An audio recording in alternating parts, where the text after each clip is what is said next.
Oromoo Imaana Margaa raayyaattis biyyaatiin ukkaanfame jedhan. Qaabama atileetiksii ilaalchisuun federeeshiniin atileetiksii Itoophiyaa hangammaa waan jirtu tokkollee hin qabu oduu teentaadhatanaan qeeyyan. Afrikaan ba'a jechuun Itoophiyaaf keenya dabalatee hongee yookaan olaantuu rukutamuu dandeessu jechuun saayintistoota akeekachiisan. Maraamartuu jijjiirama qilleensaatiif deega kan hordofa dhufu raphisuuf akeekachiisu dursa jechuun early warning information jennuun kennamuun hunduutti qophaa'uu qabu yaada saayinistootaa fi Abiraam Birruu gabaasmiidhaas qaba. Manii marii bakka bu'oota mootummaa biltsiginnaa muudamoota miseensota mammarii ministeerota jechuun kaabinee mootummaatiif ministeerota gargara mirkaneessa. Durtaa'aan paartii Izeemaa Piroofeesar Biraanuu Naggaa ministeera barnootaa, durtaa'aan Abil Ballaxee Moollaa ministeera saayinsii fi teekinooloojii akkasumas durtaa'aan ittaana murni dhiyoota nabaa warra fottoqee qajeela Mardaasaa ministeera aadaa fi ispoortii ta'uu dubbatamaa gabaabsin irraa soom. Qaala'insi jireenya hamaan Itoophiyaa mudatu turutti fufaa jiraachuusa ejensiin istaatiksii giddu galeessa beeksisa. Ragaan ejensicha kajifubbaan dabre heebbay qaala'insi gatii midhaan nyaataa harka 42 ol furuuphachuu mul'isaa ye'uun ingidaa waan isaan qaba. Gabaasii NNT muummeffaan. Miseensi garee Star Alliance ta'uu waggoottan baay'eef diinagdee Itoophiyaa utubaa haturu daandiin qilleensa Itoophiyaa jechuun Ethiopian Airlines waraan Tigraay keessatti hirmaachuusa CNN laqqabee jedha. Qorannoo miidiyaa jechuun investigation journalism gaazexeessitooti afur waliin ta'uun balbaloomsanii ragaan argamee jira boodirratti irra dubbaan.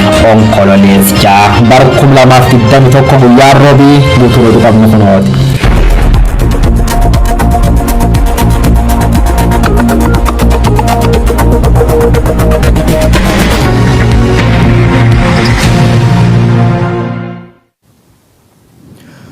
Akkam jirtu daawwattoota OMN oduu har'aa kan isinitti himu ani Yihuun Ingidaati.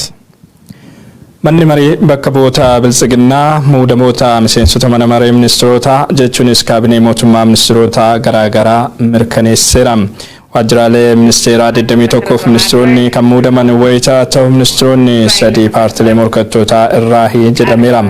Hogganoonni paartilee Izeemaa, Abinii fi Murnaa Abaa irraa fottoqee muudamaa ministeerotaa kana keessatti hammatamanii jiru. Dura taa'anii paartii Izeemaa Biraanuu Naggaa ministeera barnootaa, dura taa'anii paartii Abil Ballaxee Moollaa ministeera saayinsii fi teekinooloojii ta'uun muudamaniiru. Dura taa'aa itti aanaan Murnaa Abaa irraa fottoqee kan ta'an Qajeelaa Mardaasaa immoo ministeera aadaa fi ispoortii ta'uun muudaman. Walgahii jalqabaa paarlaamaa biltsiginnaa kanarratti yaadonni deeggarsaa fi falmii hoogganoota haaraa muudaman kanneen ilaalchisuun dhagahamaa turaniiru. Kana duras paartii Izeemaa, Abinii fi biltsiginnaa gidduu garaagarummaan kaayyoo akka hin mul'anne irra deddeebiin qeeqni ka'aa tureera. Duula filadhaa filannoo fakkeessaa darbe irratti yaadni filmaataa paartilee kanneen gargar baasu mul'achaa akka hin turres ibsamaa ture. Paartileen sadan ejjennoo heeraa fi sirna federaalawaa irratti qaban tokkuma. Sadanuu faallaa sirna federaalawaa eenyummaa sabootaa fi heera amma jiru dhaabbachuun qeeqamu. ሕግና ስርዓትን መሰረት በማድረግ ስራዬን ለመፈጸም ቃል እገባለሁ። Oduu keenya itti aanuun atileet Imaanaa Margaa raayyaa ittisa biyyaatiin ukkaanfamuun himame. Atileet Imaanaa Margaa fulbaana 22 bara 2014 magaalaa Finfinnee keessatti irreeffattoota gidduutti butamee bakki buuteensaa wallaalamee rakkachaa ture jedhumaatiin Federeeshiniin Atileetiksii Itoophiyaa hanga yoonaatti dhimma hidhamuu atileetichaa ilaalchisee wanni jedhe hin jiru. Siiraaj sabaaf bal'ina isaa isinitti hima. Atileet Imaanaan abbaa meedaaliyaa hedduu kan ta'e injifataa dorgommii shaampiyoonii danuu ta'uun maqaan isaa waamama.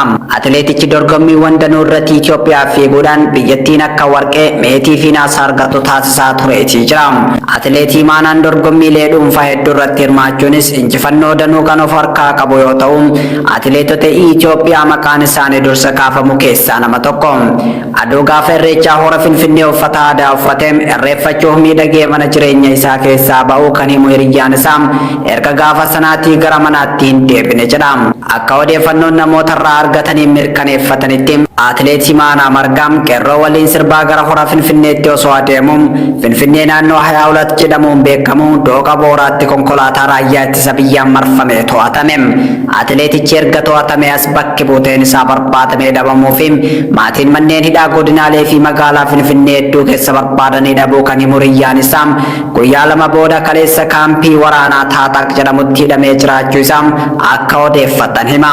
Atileet Imaanaa Margaa ana qofaa miti uummata biyyattii kanaa marattu beeka.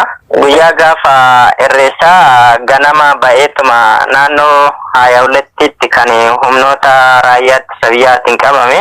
Irreecha Finfinnee guyyaa lamaaf sadii achi buuteen isaa dhabamee booda maatiin isaa barbaadame kan mana hidhaa Finfinnee keessatti argamu Taataaq jedhamutti kan argame.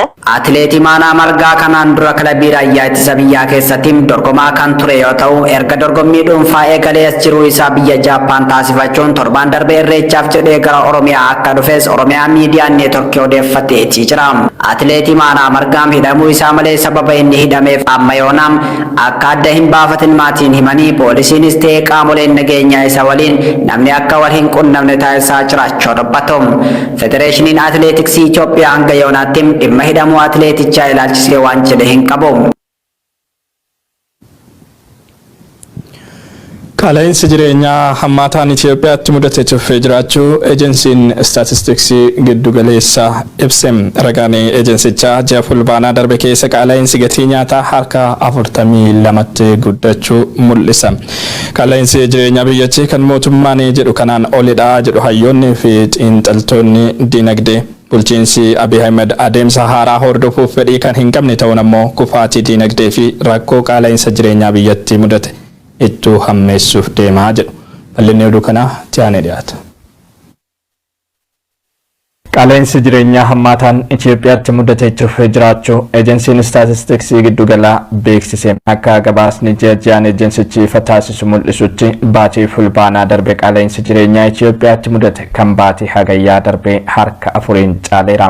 Gabaasni qaamni mootummaa biyyattii ifa taasise kun qaala'insi jireenyaa baatii fulbaanaa bara 2021 keessa mudate kan baatii fulbaanaa bara 2022tti mudate wal bira qabamee yoo ilaalamu harka 34.8 ol ka'eera jedha. Daballi gatii nyaataa irratti mul'ate kan bara darbee waliin wal bira qabamee yoo madaalamu harka 42 caalmaa qabaachuu isaas ibseera ejensichi. Keessumaa gatii midhaanii fi daabboo, zayita nyaataa, foon, killee, aannanii fi mi'eessituu irratti saffisaan gatiin dabalaa jira. Daballi gatii nyaataa irratti saffisaan mul'atu kunis kan bara darbee dachaa oliin caalaa jedha gabaasichi. Qaala'insi jireenyaa olaanaan baatii fulbaanaa dabarsine kanatti akka galmaa'uufis daballiin gatii nyaataa sababa ijoo ta'uu ibseera. Nyaataan wal qabate qaala'insi jireenyaa olaanaan iddoowwan itti mudatan keessaa naannoon Somaalee fi Oromiyaan adda durummaan eeramu. Naannoo Somaaleetti nyaata irratti qaala'insi jireenyaa mul'ate harka 45.5 irraa kan jiru wayitaa ta'u Oromiyaatti ammoo harka 41.4 gatiin nyaataa qaala'ee jiraachuu ibsa ragaan kun. Iddoo fooyyaa jedhamu naannoo kibbaatti ammoo harka 35 irra jiraachuutu ibsame. Meeshaalee nyaataan ala jiran irratti ammoo daballiin gatii giddu galeessaan harka 25 ta'e mul'achuu isaas ibseera ejensiin istaatistiksii giddu galeessaa. Hammam ejensichi qaala'insi jireenyaa waliigalaa yeroo ammaa Itoophiyaatti mudate harka 34.8 irra jiraachuu ibsus ogeeyyiin diinagdee biyya keessaa fi alaa qaala'insi jireenyaa biyyattii kan ejensichi ibsu kanaan olidha jechuu irratti argamu.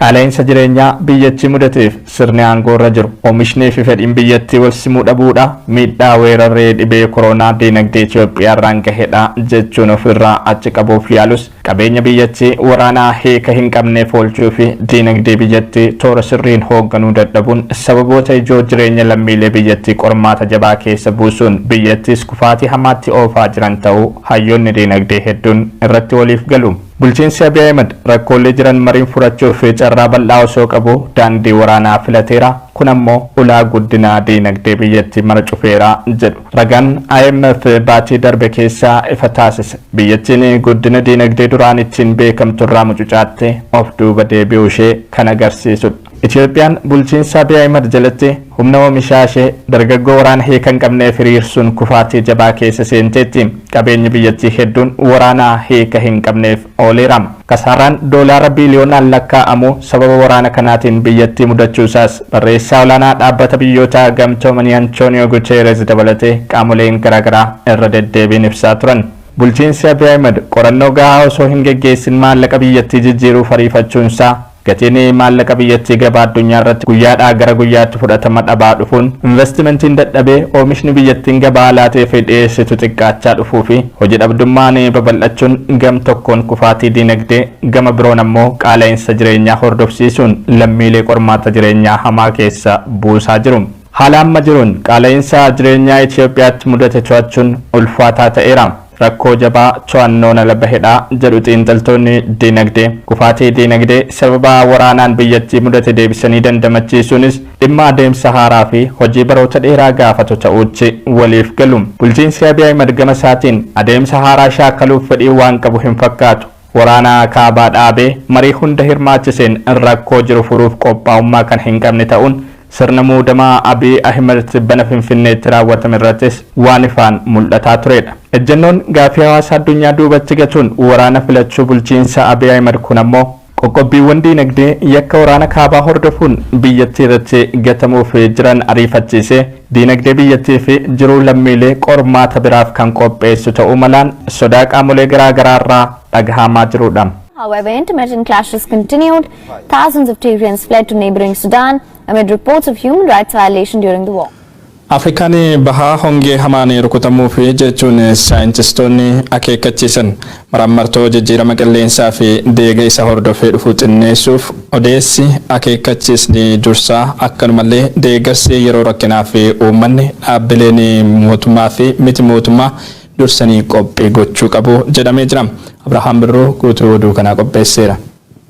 Oowwi lafaalleen boni ajiraatu malee oowwi lafaalleen daramaa deema. Boni ajiraatu malee duri biyyeen lafa tuniyyuu namaaf horiirri hangub dammee oowwi muqetii lafa oowwi teette horiin amma horiin laftan dhugaa mutan galle ooyee muku jala horii oowwilleen daramaa deema. Roobi waaqaalleen diqqaacha deema. Diqqaan roobulleen marri baasan jiru marri hin ba'u. garaagarummaa waggoota gaggabaabaa gidduutti balaa jijjiirama qilleensaa maatu naannawa kana marsaa Afrikaa bahaa caamni fi beelli lubbuu miiliyoonota balaarra buusuun biyyoota Afrikaa bahaa Itoophiyaa, Somaaliyaa fi Keeniyaa irra deddeebiin mudatee jira. Haalli qilleensa balaa kana dhalu laaninaa yoo jedhamu inni immoo qabbanaa'u qilleensa gama bahaa garba guddaa Paasifikiitiin kan uumamu. Sun immoo Afrikaa bahaatti qilleensa gogaa'uma roobii fi jiidhinsi hanqata. Akka malee hoo'uun lixaa garba Paasifikii haala qilleensaa hammeessaa jira. Saayintistoonni akka jedhanitti rakkoon kun rakkoo uumamaa osoo hin taane rakkoo harka namaati. Faalamni qilleensaa namtolcheen garba guddaa Paasifikii gama bahaatiin akka malee ho'ise kun naannoo Indooneeziyaatti rooba ulfaataa yoo hordofsiisu gaanfa Afrikaa biyyoota akka Keeniyaa, Somaaliyaa fi Itoophiyaatti immoo hanqina roobaa uumuun hongee hordofsiisa. Naannoon baha Afrikaa waytiin rooba argatu waytii lama gannaa fi arfaasaa. Saayintistoota akka jedhanitti amma garuu rakkoon caamaa walirraa hin cinne yaaddoo hamtuu ta'aa dhufee jira. Bara faranjoota 1999 dura baha Afrikaa kana hanqinni roobaa waggaa 5 yookiin 6 dhufa ture. Bara 1999 as garuu caamni waggoota 2 yookiin waggoota 3 dhalachaa jira. Bara 2010 hanga 2011 garuu hongee walirraa hin cinne uumamee uummata Somaaliyaa beela hamaaf saaxilee ture. Bara san keessa lammiilee Somaaliyaa 260 beelli fite walakkaan isaanii daa'imman turan. Beelli hamaan Somaaliyaa yeroo sana mataa oduu addunyaa ture. During the last famine in 2011, many left it too late before moving to seek help, so maybe this counts as progress. Bara 2016 fi 2017 akkanumallee 2020 fi 2021 keessa immoo hongee hamaan naannoo baha Afrikaa mudachuu hima gabaasi kun. Gareen saayintistootaa raagaa haala qilleensaa kunneen akka raaganitti hongee hamaan bara 2020 fi 2021 kana keessallee naannoo kanatti uumamuuf jira. Rakkoo kana ilaalchisee Keeniyaan akeekkachiisa labsitee jirti. Dhaabbilee mootummaa fi dhuunfaa dursanii of eeggannoo akka godhan.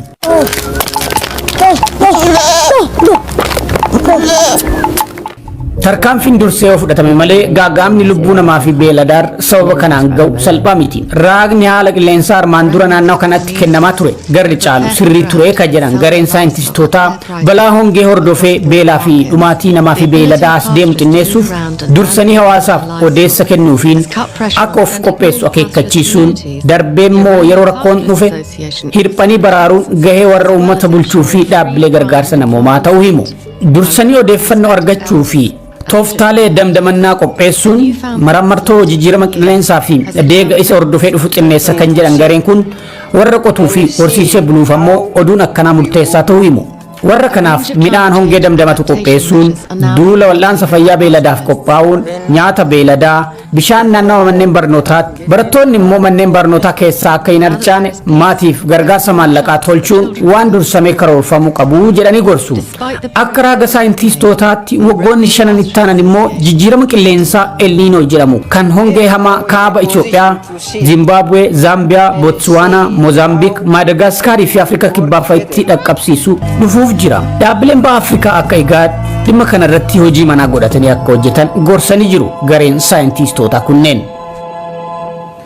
Oduu keenyatti aanuun daandiin qilleensaa Itoophiyaa rasaasa dabalatee meeshaalee waraanaa hedduu Finfinnee irraa gara Asmaraa fi Masawaatti fe'aa turu qorannoon CNN ifa tolche. Hojjettoota dhaabbatichaa ragaa ijaa fi nagahee yookaan rasiitii kaargoo wabeeffachuun gabaasichi akka ibsetti mootummaan bilisiginnaa sadaasa 9 hanga 28 bara 2020tti meeshaalee waraanaa hedduu achitti fe'uudhaan qarshii miliyoona 8 olis dhaabbatichaaf kaffalee jira. Miseensa garee Star Alliance kan ta'e daandiin qilleensaa Itoophiyaa seera geejjibaa idil addunyaa kan meeshaa waraanaa fe'uu dhorku cabsuun akka waraanaaf duguugga sanyii keessatti qooda fudhachuun biyyattiif rakkoo jabduudha jechaa jiru. Guutuun gabaasichaa Guyyoo Waariyootiin akka itti aanutti qindaa'eera. The airport of repute, as it were, am I right in saying, for Africa? Daandiin qilleensa Itoophiyaa meeshaalee waraana deddeebisuu lolkaab Itoophiyaa keessatti hirmaachuusaa CNN balbaloomse. Warroota ilaan argan ragaa mataa xiyyaatiif nagaa yookaan riisitii waan argadarra qulqulleeffadha jechuun akka gabaaseen miidiyaan Ameerikaa guddichi kun Central Cable News jechuun CNN xuyyoorota Itoophiyaa lakkoofsaan baay'ataa waraana Tigraay keessatti dureen hirmaatanii jedhe. Torbee waan jalqabji sadaas bara 2000 dama khawaraanumnoota mootummaa federaalaatiif TPLF jidduutti eeggalhee dhaabbati Tawalde Gabra Maariyaam Ethiopian Airlines jechuun daandiin qilleensa Itoophiyaa booleerra gara Asmaraaf Masawaa meeshaalee waraana deddeebisee badilmaan namaatiif sabab ta'e jechuun barreesse. Qorannoo miidiyaa yookaan investigation journalism gaazexeessitooti CNN gameeyyiin afur kanneen akka Nimaa Elbigaar, Ginaluukaa Meefozooraa, Kaatee Poolgilaasiif Barbaara Venditirratti hirmaachuun gad lakkisanii. Daandiin qilleensa Itoophiyaa seera aviyeeshinii yookaan geejjiba idil addunyaa cabsuu yakka waraana keessatti hirmaachuun rakkoo jabduu jedhan. Is one of the leading airlines of the world. Tawalde Gabramarian, who is the CEO, has done a superb job. It's owned by the government. Miseensi garee Starlines keessa tokko ta'uun $1 miiliyoona hedduu biyyattiif argamsiiftu daandiin qilleensa Itoophiyaa gabaa Ameerikaa dabalatee bakka hedduu gulufuun dinagdee Itoophiyaa harkolaan utubaa ture. Amma garuu yakkoota waraana hagareen TPLF fi bilisiginnaa godhatu keessa harka galfachuun isii biyyattiif khasaara guddoo jedhan. Waraan kan keessa harka hin qabjechuun koomin rakkaata armaan durallee yeroo darmool mormachaa katur dhaabbatichi gaafii gabaas kan ilaalchisuun CNN gaafatillee keessa hin jiru jechuun mormatee jedhan. Waraan mootummaan bilisiginnaa humnoota shaabiyaa waliin ta'uun kaaba Itoophiyaa irra labseen yakkoota waraana gurguddoo kanneen akka sanyii balleessuuf jimlaan nama baasuu dabalate ragaalee hedduu addunyaa daawwachiisuun mootummaa bilisiginnaa hungeessa hajir miidiyaan Ameerikaa CNN gabaasa qabate baay'inaan gareen Abiy Ahmed akkuma qalee qabatee jechuun sadaas 9 bara 2020 sadaas 28 bara 2020 yeroo jaawol meeshaalee waraana $10,000 baasuu danda'an Eertiraatti erguusaan raga qabnaa jedhe. Airways Bill jechuun biilii karaa qilleensa jechuun nagahee maxxanseen gabaasichi meeshaalee waraana mootummaan Itoophiyaa karaa daandii qilleensa Itoophiyaatiin Eertiraatti ergu tokko tokko maxxansuun piippi galaafate.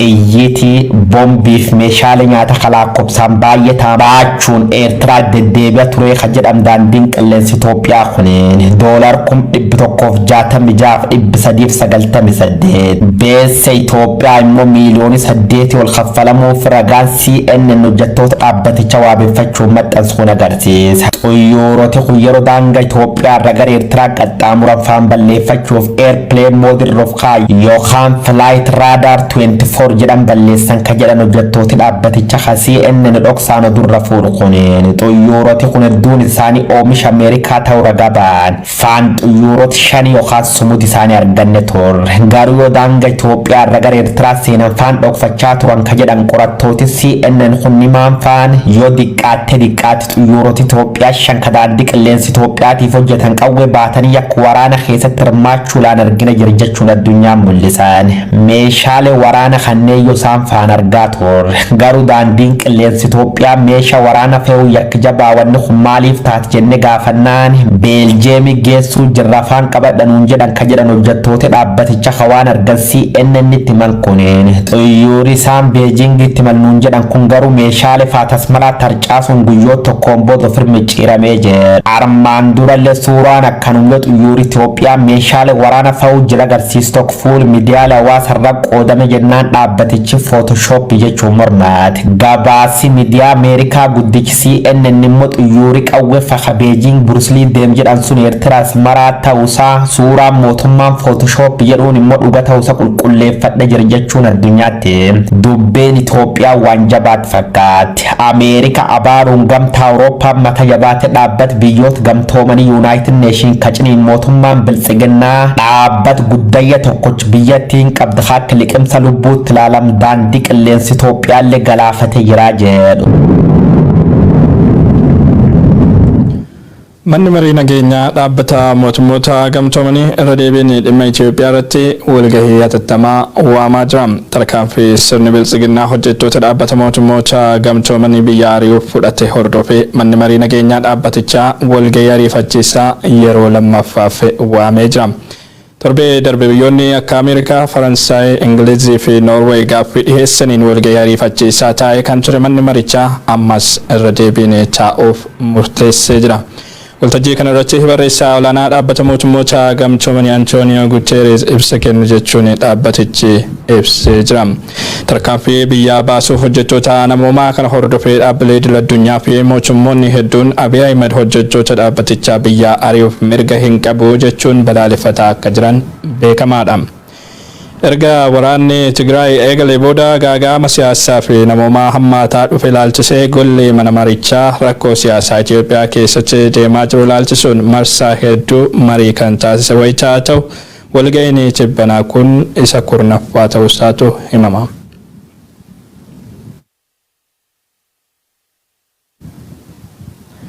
Egaa daawwattoota Oromiyaa Miidiyaa Neetwoork oduun har'aaf qabnu kanneen turani waan waliin turtaniif galatoomaa jenna.